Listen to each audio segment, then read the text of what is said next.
So, as a great poet and songwriter, Michael J. Nelson once put it, it's hard for me to leave this little satellite of ours. We've had some grand adventures, and we've danced among the stars. But also eloquently phrased by Q in the final episode of The Next Generation, indeed, all good things must come to an end. And with every film series, there will eventually come a final film in that series. And after 10 movies and spanning over 2 decades, we come to the final entry in the original timeline film series of Star Trek. And we do so with Star Trek Nemesis. And the question that you always have to ask when you reach that final story is, how do you go out? With a bang or with a whimper? And I am kind of sad to say that the journey of the various crews of the Starship Enterprise, their ups, their downs, their ins, their outs, the final film, as of now, in their adventures, is very much a whimper. This is a film that is not spoken of. It is not talked about a lot when one discusses the greater Star Trek universe or mythology. I'm sure that these days you could type it into a search engine and you could find hundreds of videos like this one talking about it, dissing it, screaming its praises, criticizing every fault, what have you. But the fact of the matter is that this film, its legacy and its place in the greater mythology is one of apathy. Nobody really cares about it. And nobody cared about it then either. This film was an afterthought. I remember seeing this movie in what was at the time the biggest theater, the biggest screen in Anchorage. All right?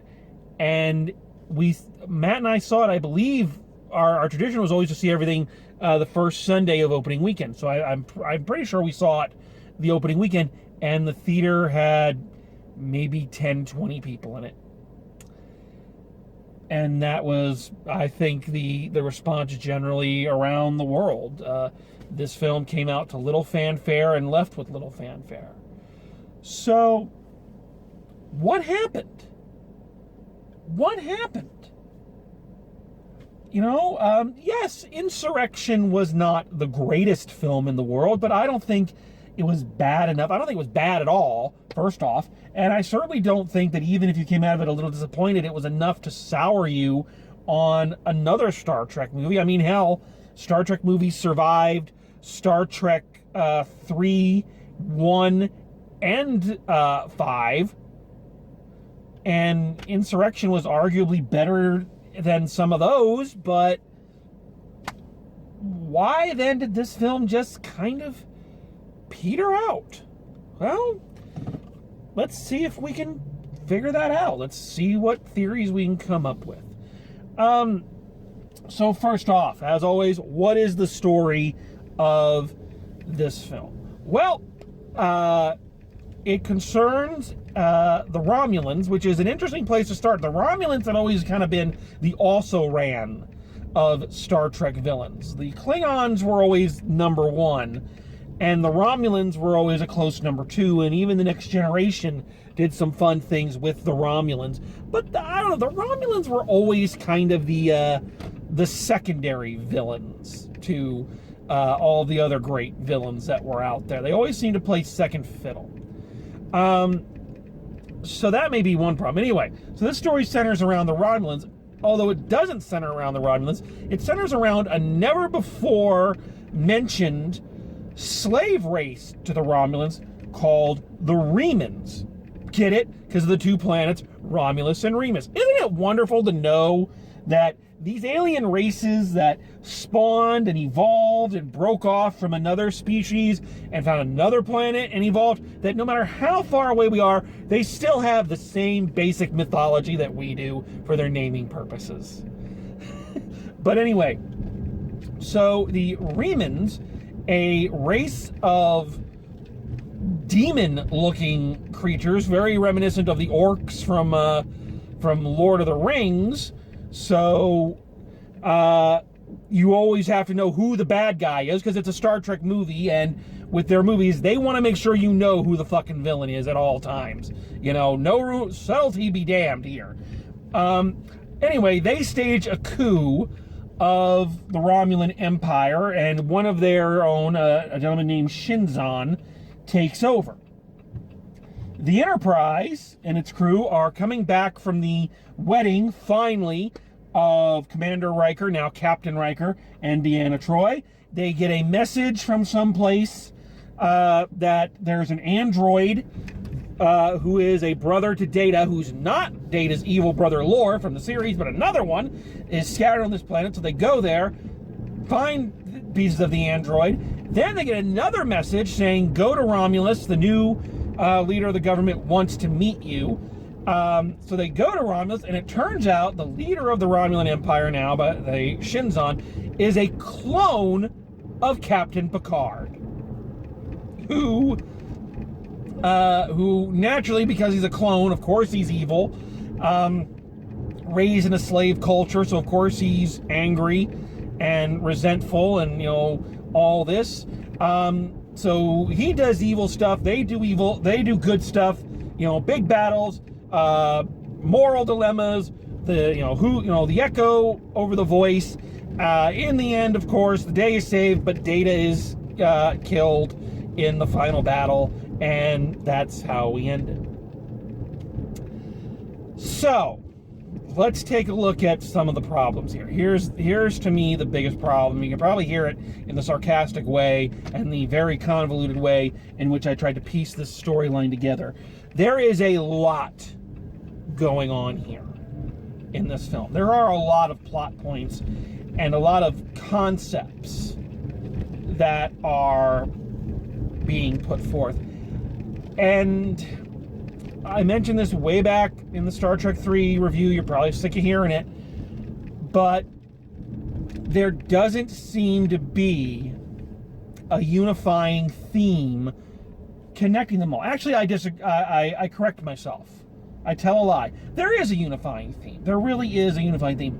But that theme is not explored. It's not really given any chance to really breathe because of all this other stuff going on. So the primary thing that they're looking at is a nature versus nurture question. You have two guys, identical DNA, you know, Patrick Stewart as Jean-Luc Picard, and a young Tom Hardy. So before he was chasing the Batman, you know, he was fighting Captain Picard. I would have paid good money to see him do that in the Bane voice, now that I think about it. But anyway, genetically identical, one raised with love and having all these adventures and, you know, coming up in a wonderful place like the Federation, and the other brought up in a slave culture, you know, he only knew violence all of his life, and so on. So what determines the nature of a person? You know, can someone, you know, is it nature or is it nurture? So that's the concept they're going for, and it's a good one. It's a good idea. But the idea is never given a real chance to breathe, and here is why. In order for this concept to work, we need to see both sides in both characters. Okay?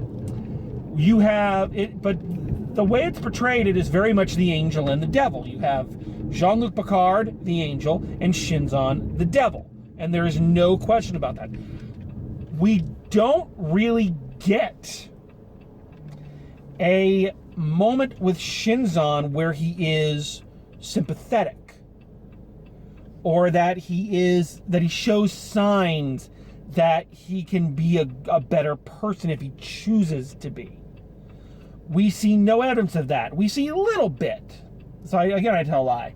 We see tiny bits. I can see where they were trying to go for it, but we really don't get a three-dimensional villain here. He's not, he's a good villain. I think Tom Hardy does a great job in this, showing off some acting chops that are going to come back to him and be very handy to him later on.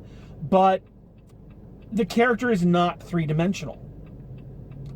Captain Picard is three-dimensional, but only from the point of view of people who are familiar with the character and familiar with the series. We have seen his dark side in the series and in First Contact, but we don't really get hints of it here. They mention little things like, you know, when he was a young man, he was arrogant and cocky and all that, but it doesn't really show up in this film. So all you're getting is the good, the pure, beautiful good versus the dark and the bad and the evil. And there isn't really a balance or an interesting way to come at this. It's a good idea, but it's not presented very well. I think the other reason is it's not given a lot of chance to breathe, even though it is the primary storyline, because there's all this other stuff going on. There is the introduction of the Remans, which are not a bad idea, but not really a good or interesting set of villains. You know, they're kind of like the Sona. They're not the best villains. I don't know why they didn't just, I guess because they wanted to go pure with it, but why they didn't make him, Shinzon, like a cross between Picard and a Romulan. Like his DNA was part Picard, part Romulan. That would have worked, and you would have had a Romulan who we already know is already established, as opposed to these new, duller villains. So we have that. We have this whole storyline with Data and his brother B4, you know, which is a great bingo piece, only better than B9. Haha, ba-doom-ching. Some people get that joke. But all of it is just kind of there. It's just kind of left hanging, you know? It's. I mentioned this when I watched Insurrection, is that I was immediately engaged in the story. I was immediately sucked into it. All the times I've watched this movie, I have never been engaged in it. It has not reached out and grabbed me. I think because there's just too many things that they're trying to do, and as such, nothing is given the chance to really expand out. We've talked a lot about the directors, and I think that's important when you have a long-running series and you have different directors taking over, because each one has a different view and a different, you know, eye, and how does that translate to the film itself. So we do have a new director this time. This time it's a gentleman by the name of Stuart Barrett, and I think I'm mispronouncing his last name. If you've never heard of him, don't feel bad, because this was the last film he ever did. And don't feel too bad about that statement, because he'd only done 2 films before this. He did Executive Decision with Kurt Russell, and he did U.S. Marshals, the forgotten sequel to The Fugitive with Tommy Lee Jones. The guy seems to specialize in forgotten sequels. And the problem is, from my perspective there, and Drew and Dudley just took a dive. They've been having real trouble sitting in their seat lately. But anyway, part of what's kept the Trek franchise alive and what's kept it vibrant are the different directors and the different directorial takes. I know if you watch them all, they kind of all look the same, but they're not. There is clearly different talent and different eyes looking at this. And with this one, it is just very generic. Executive Decision and U.S. Marshals were very generic 90s action movies, and this one fits that mold. There is nothing really interesting visually. Where there is interesting visually, it's for the wrong reasons.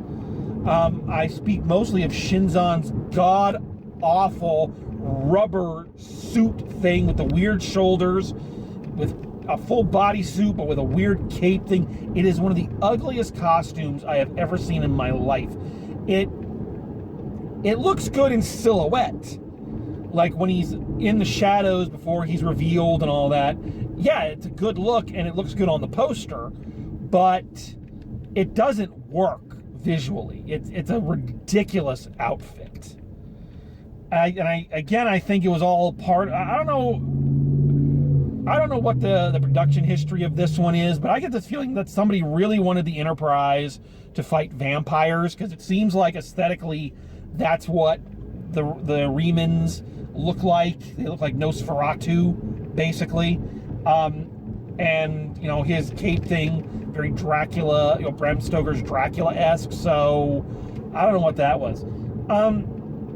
But there's no, again, it looks generic. It looks blank. You know the only real visual element this director added? He seemed to have a real obsession with showing us people pressing the buttons on the consoles of the Enterprise to make it do things. I've always made the joke, and a lot of fellow Trekkies have made the joke, that, you know, if you watch some of these series and the people are just there, you know, they're hitting these little touch screens. Half the screens don't have any kind of symbol or writing on them, so you're just kind of hitting blank letters or numbers. You know, there's always a joke like, how do they know which button to push? Well, this guy must have had that same question and was damn determined to answer it, because we see the helmsman hit two buttons, and then which button makes the ship go. We see Worf, you know, hitting the button to aim the phasers and the button to fire them. We see Picard hit the button to send a text message to Troy. He is really obsessed with making sure we see them hit those fucking buttons. And that is the extent of the interesting visuals in this movie. That's it. It's a lackluster story, and the rest of the crew, it's funny because the rest of the crew has things to do, but none of it is memorable. Of course, Troy and Riker get married, and there's a weird mind rape scene. I'm not even making that up. It's a mind rape scene, which is very out of character for Star Trek. So that was a little jarring. I'm not even by today's standards, you know, it's not intense by today's standards at all. But even so, from Star Trek standards, it's like, holy shit, you know. So, you know, Crusher has a couple little lines. Geordi, you know, really they all have something to do, but none of it's really memorable. It's the Picard and Data show again, you know. And I know Brent Spiner had a hand in the story, but, you know, I don't know. I get why Picard was the centerpiece of all the movies. He should be.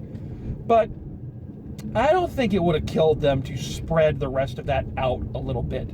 I can even understand why Worf was never a centerpiece, because he was already on Deep Space Nine. You know, but maybe you could have made Crusher or Geordi or somebody a little bit more prominent in the story. I mean, I don't know. Just kind of always going back to the Picard Data thing just gets very old. And I think, I mentioned this before, but let's specify it right now, because I want to make sure I say it, and I say it the way I want to. I think that is what was one of the major failings of the Next Generation movies. The original series had 3 seasons, well documented, and those 3 seasons focused on the trinity of Kirk, Spock, and McCoy. I've mentioned this many times in these reviews.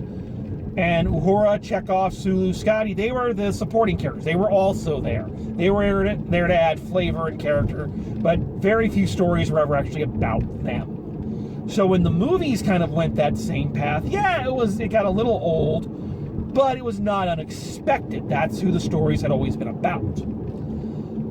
I think the reason why it sticks out more with The Next Generation is because The Next Generation was on TV for 7 seasons.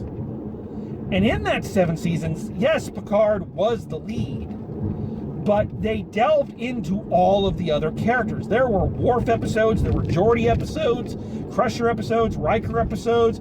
So we got to know all of these characters. And even if, you know, I honestly think Crusher had probably the fewest amount of episodes dedicated to her, but she did have episodes dedicated to her. So we knew her as a character and loved her as a character.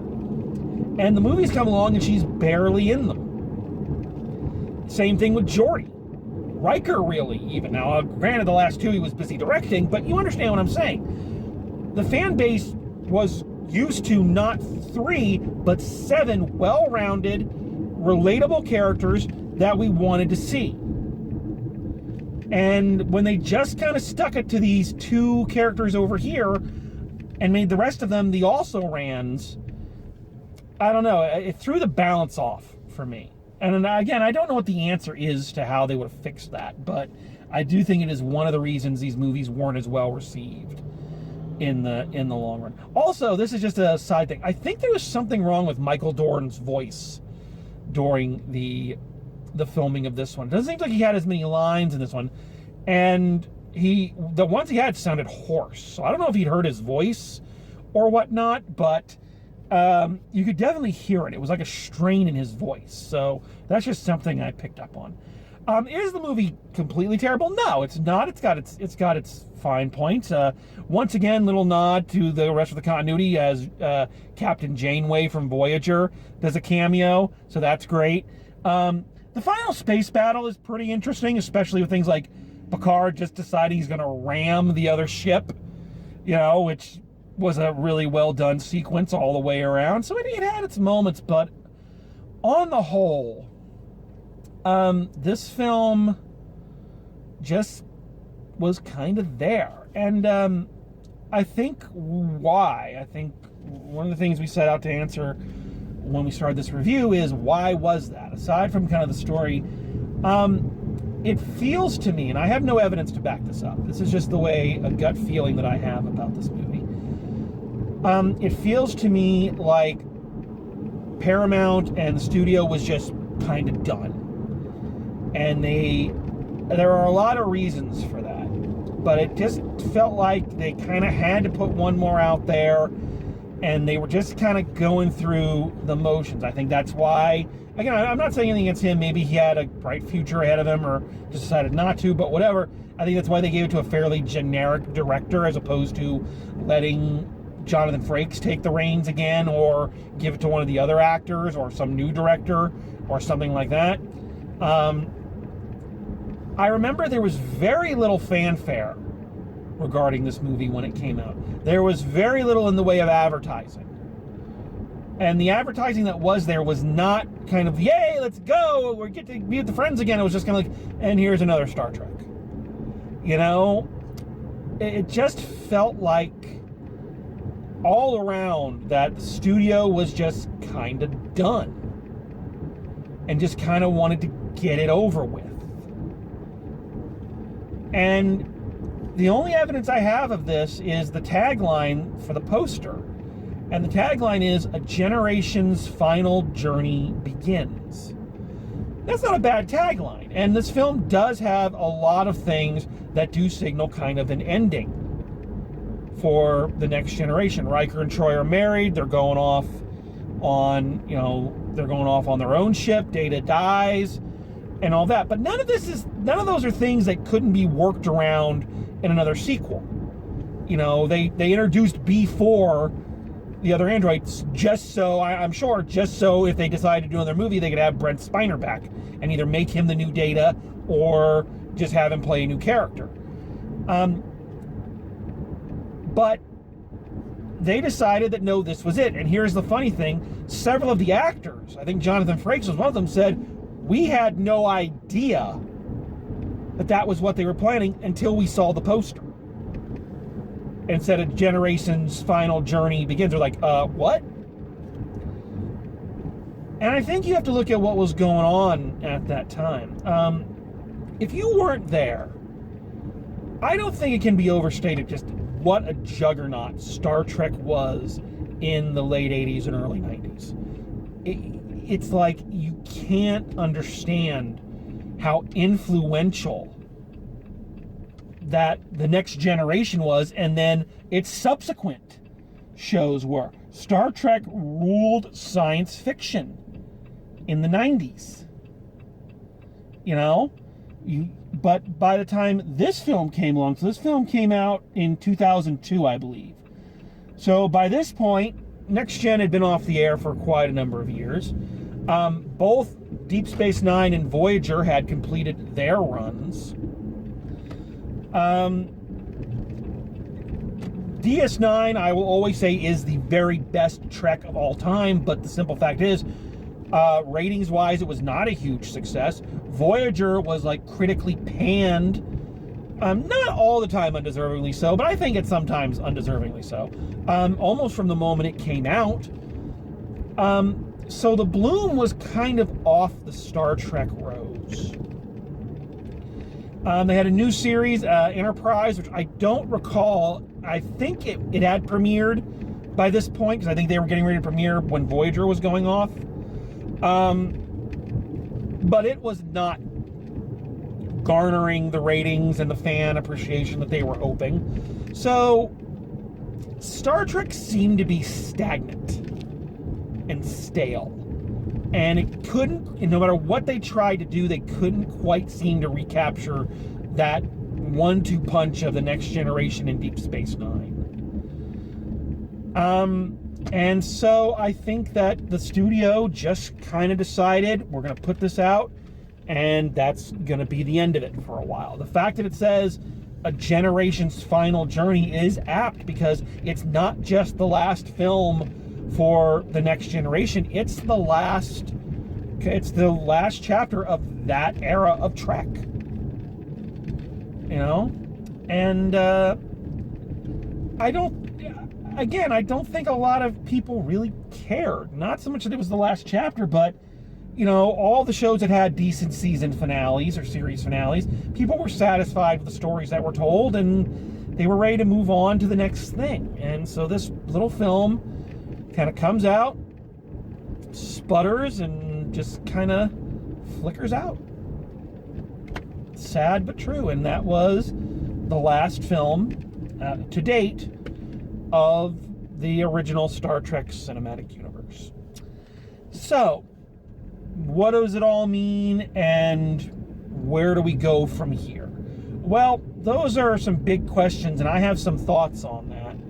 So those are going to get a video all to themselves as we do a nice wrap-up to the Star Trek movies, talking about what they decided to do with them next, and where I think they should try to go in the future. So, one more final frontier to explore, and we will get to that next time. So until then, as always, drive safe, and I will see you at the movies, and make it so.